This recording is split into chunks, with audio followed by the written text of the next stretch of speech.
You know that feeling when you've just demolished a full meal, plate cleared, stomach stretched, and then 90 minutes later, you're standing in front of the fridge, scanning the shelves like you're searching for something you lost. You're not even sure what you want. You just want something. Here's the thing nobody tells you. That's not hunger. That's not your body running out of fuel. That's a biological hijacking, and it's been running your life for longer than you think. Most people haven't experienced true emptiness in decades. Their bodies are stuck on a conveyor belt of cheap energy that never stops. Breakfast bleeds into a mid-morning snack. Lunch is followed by an afternoon pick-me-up. Dinner comes with dessert. And then there's that little something before bed because you don't want to go to sleep hungry, right? We call this the constant fed state, and your body has completely forgotten how to function any other way. We obsess over calories. We count them, cut them, fear them. But while we're busy playing that exhausting game, the real villain is destroying us from the inside out. Insulin toxicity. Imagine your cells are like a hoarder's house. Every time you eat, insulin shows up like a delivery truck, arms full of glucose, trying to shove more stuff through the front door. But the house is already packed to the ceiling. The hallways are blocked. The doors are jammed shut. And yet the trucks keep coming because you keep eating. So the glucose piles up in your bloodstream, gunking up your arteries, triggering inflammation, fogging up your brain, and wrapping itself around your belly as visceral fat. Your cells are screaming, but nobody's listening. This is why eat less, move more feels like a cruel joke. You can cut calories to nothing and still feel like you're dragging a weighted blanket through your day. You can run until your knees give out and still see that stubborn fat in the mirror. It's not about willpower, it's about chemistry. Your body is physically incapable of burning fat because the metabolic switch is stuck in the off position. Insulin has it locked down tight, and no amount of suffering is going to flip it unless you change the game entirely. But here's the twist. When you finally stop the conveyor belt, when you close the eating window, your body doesn't just starve, it switches into a survival mode we've almost forgotten how to use. And the most critical changes, the ones that actually rewire your metabolism, happen before you see a single pound drop on the scale. So, what actually happens in those first painful hours when the hunger pangs start to scream? Let's look under the hood. Let's be honest about what those first 12 to 18 hours feel like. You might get a headache sitting right behind your eyes. You might feel irritable, snapping at people over nothing. You might feel shaky, foggy, like your brain's running on dial-up, and every fiber of your being is screaming that you need to eat to survive. I'm not going to sugarcoat it. It's not easy. But here's what you need to understand. That discomfort isn't damage. It's withdrawal. Your body is throwing a tantrum because you've just cut off its favorite drug. Your liver has been storing glucose in a form called glycogen, a fuel tank of emergency sugar.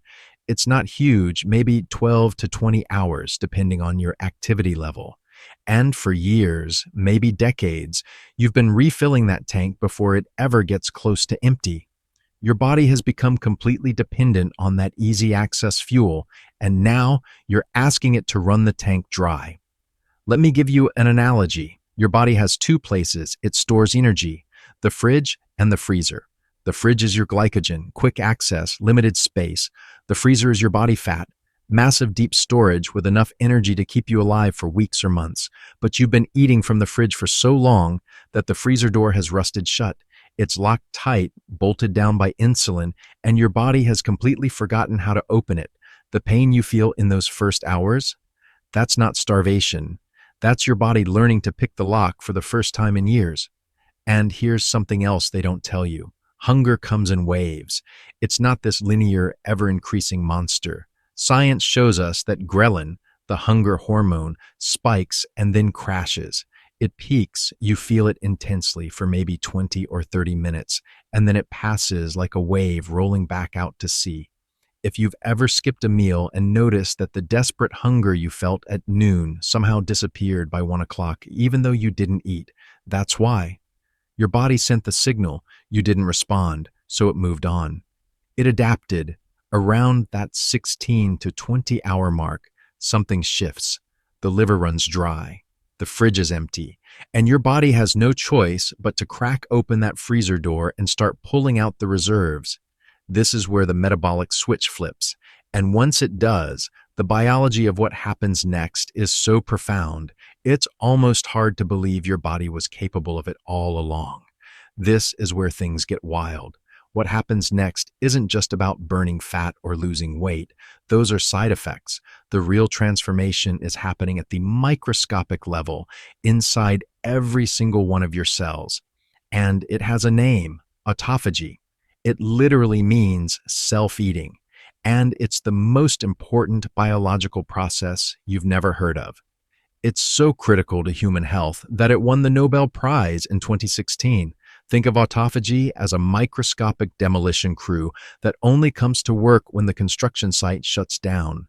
When food is constantly coming in, your cells are in manufacturing mode, building, producing, pumping out energy, but they never have time to clean. The broken machinery piles up. The damaged mitochondria, those little battery packs that power your cells, start sputtering and leaking. Misfolded proteins accumulate like garbage. Even viruses and bacteria that have snuck inside get to hide in the clutter. But when you stop eating, your cells flip the script entirely. They stop manufacturing and start cleaning. They send out specialized structures that hunt through the cell like tiny predators, identifying anything that's broken, damaged, or doesn't belong. Then they dismantle it, break it down into raw parts, and recycle those parts to build something new. It's not destruction, it's renovation. Your body is literally eating the weakest, most damaged versions of itself and using those materials to rebuild stronger, cleaner, more efficient cells. Now here's the paradox. You'd think that after 18 or 24 hours without food, you'd feel weak, sluggish, ready to collapse. But the opposite happens. You feel energized, focused, alert. Some people describe it as the hunter's high, and that name is no accident. Think about it evolutionarily. If you're a caveman who hasn't eaten in a day, does it make sense for your body to make you tired and foggy? Absolutely not. If hunger made us sleepy, we would have gone extinct before we invented fire. A starving human needed more energy, sharper senses, better focus, because that's when you had to hunt. It's been coded into your DNA for hundreds of thousands of years. The chemistry backs this up. When you're fasting, your body floods your system with noradrenaline, a neurochemical that sharpens attention and boosts energy. At the same time, it ramps up production of BDNF, brain-derived neurotrophic factor. Scientists call this miracle grow for the brain. It stimulates the growth of new neurons, strengthens the connections between existing ones, and protects your brain cells from damage. This is why mental clarity doesn't just stay the same during a fast. It skyrockets. The fog lifts. Problems that seemed impossible suddenly have solutions. But let's talk about the fuel switch, because this is where the fat finally starts to melt. Up until now, your body's been running on glucose, quick, dirty energy that burns fast and leaves you crashed. But once the glycogen is gone and the metabolic switch flips, your liver starts breaking down fat into molecules called ketones. And ketones? They're high-octane jet fuel compared to the cheap coal you've been burning. They produce more energy per unit. They burn cleaner, meaning less oxidative stress, less inflammation, and your brain absolutely loves them. Some studies suggest the brain runs even better on ketones than glucose. And here's the kicker. This is where visceral fat, the dangerous, stubborn belly fat wrapped around your organs, finally starts to get torched. Not the subcutaneous fat you can pinch, but the deep, inflammatory fat that's been slowly poisoning you from the inside. Your body prioritizes it because it knows that fat is the most metabolically dangerous. It's like your cells are saying, all right, if we're doing spring cleaning, let's start with the toxic waste dump. Here's something that's going to shift your entire perspective. We've been focused on fat loss and cellular cleanup, but there's a quieter revolution happening in two systems most people completely overlook: your gut and your immune system. And the connection between them might be the most underrated benefit of the entire process. Digestion is the most energy expensive task your body performs. Every time you eat, your body diverts massive amounts of blood flow, oxygen, and cellular resources to break down food, absorb nutrients, and deal with whatever garbage hitched a ride. Toxins, preservatives, inflammatory compounds. Your gut is working overtime, your immune system is on high alert, and your body is constantly playing defense. But when you stop eating, all that energy gets redirected. Your body can finally focus on repair instead of survival. Researchers have found that fasting triggers a reset in your white blood cells, the soldiers of your immune system. Old damaged immune cells get cleared out through autophagy, and your body starts producing fresh, more effective ones. It's like upgrading from an exhausted security team to a sharp, rested force that actually knows what it's doing. And inflammation, that low-grade fire burning in your joints, your skin, your arteries, starts to cool down. People report their joint pain easing, their skin clearing up, conditions they've battled for years suddenly becoming manageable. But I know what you're thinking. Won't I lose my muscle? Isn't this just starving myself? Let me put that fear to rest with cold, hard science. During a fast, especially in those first 24 to 72 hours, your body spikes human growth hormone, HGH, by 300 to 500% or more. This is documented peer-reviewed science. HGH is one of the most powerful muscle-preserving and fat-burning hormones your body produces. It tells your cells, in no uncertain terms, do not touch the muscle, burn the fat. There's a beautiful evolutionary logic to this. If your body started cannibalizing muscle every time you skipped a meal, you'd become too weak to hunt, too frail to survive. Evolution didn't design us to burn muscle when food is scarce. It designed us to preserve muscle and burn fat. Let's draw a hard line here.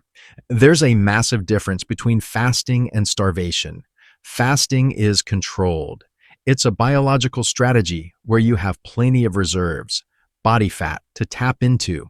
You're not running out of energy. You're switching fuel sources. Starvation is when those reserves are gone, when your body has no choice but to start breaking down muscle and organ tissue to survive. If you have body fat on your frame, you are not starving. You're dining on your reserves in the most efficient, life-preserving way possible. So biologically, you're cleaning house, protecting muscle, and burning the most dangerous fat your body carries. But the real transformation isn't just about what's happening in your cells, it's about what's happening in your mind. The psychological shift is even more profound than the physical one. You start to realize that everything you believed about food, about hunger, about your own body, it was built on conditioning, not truth. And once that foundation cracks, you see the world differently. Let me introduce you to metabolic flexibility. It's the ability to switch seamlessly between fuel sources, glucose when it's available, fat when it's not, without the crash, without the panic, without the desperate need to shove something in your mouth every 3 hours. Most people have lost this ability entirely. They're metabolically rigid, locked in a one gear. But fasting teaches your body to remember. It trains your metabolism to be adaptable, resilient, powerful. And with that flexibility comes food freedom. Picture yourself a few months from now. You wake up and you're not immediately thinking about breakfast. You go for a hike without packing snacks like you're preparing for an expedition. You sit in a meeting that runs through lunch and you're not distracted, not irritable, not watching the clock. You eat when it makes sense, when the food is worth it, not because some arbitrary clock told you it's time. You're no longer a slave to meal times. You eat to fuel your body, not to cope with boredom or stress or that weird emptiness that has nothing to do with actual hunger. And here's the epiphany that rewires everything. Hunger is just a suggestion, not a command. It's a signal, like a notification on your phone. You can acknowledge it, sit with it, and let it pass without obeying it. Once you truly internalize that you are not going to die if you don't eat for 18 hours, your entire relationship with food transforms. You're not hangry anymore. You're not fragile, you're resilient. You're in control of your biology instead of being controlled by it. But let me give you critical guidance. How you break your fast is just as important as how you execute it. You've just spent hours giving your body the gift of silence, letting it clean, repair, and reset. Don't ruin that by breaking it with garbage. You wouldn't put diesel in a Ferrari. The first meal you eat after a fast is the most important meal you'll have. Your gut is sensitive, your insulin response is primed, and your body is ready to absorb whatever you give it with maximum efficiency. Choose wisely. So here's the powerful truth. Fasting isn't about taking something away. It's not about deprivation or punishment. It's about giving your body the silence it needs to hear its own genetic instructions again. For decades, maybe your entire life, you've been drowning out those instructions with constant noise, constant food, constant insulin, constant chaos. Fasting is the pause button. It's the reset. It's you finally stepping back and letting your body do what it was designed to do: heal, adapt, and thrive. If this resonated with you, hit that like button and let the algorithm know this content matters. Subscribe so you don't miss the next deep dive into the biology that's running your life. You didn't come here to be entertained. You came here to evolve.